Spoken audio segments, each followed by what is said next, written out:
And I think all we have to do is shake it. Oh no, I gotta turn it on first. Okay, now it's on. Now I shake it.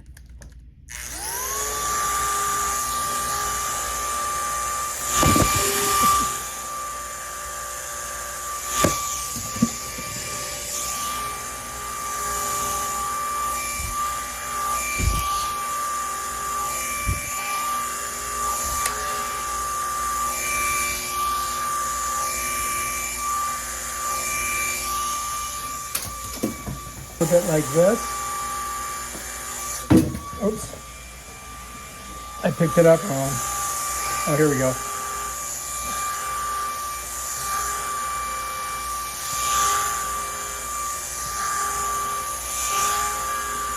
So if I turn it towards me, it comes back like a boomerang. You see that? Hours of fun. You gotta keep it even though.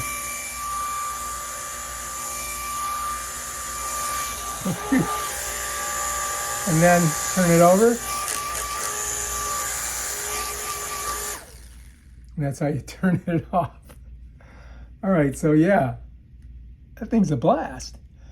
And to charge it, there is a US, like old style charging port for this. Okay. So look, if you look at this, this is what you charge it with. So you just got to check it and make sure that you got it correct. And I do. So I shove that in there like that. And then bam, Bob's your uncle. I got this plugged into a block and we're charging it. Got it plugged in, right, into that block. If you look, it's going to make like a little blinking. Oh, there it is. See how it's blinking a little bit? So we just set it there and we let it charge. But it's good for about 15 minutes worth of fun. So yeah, get one. They're cool.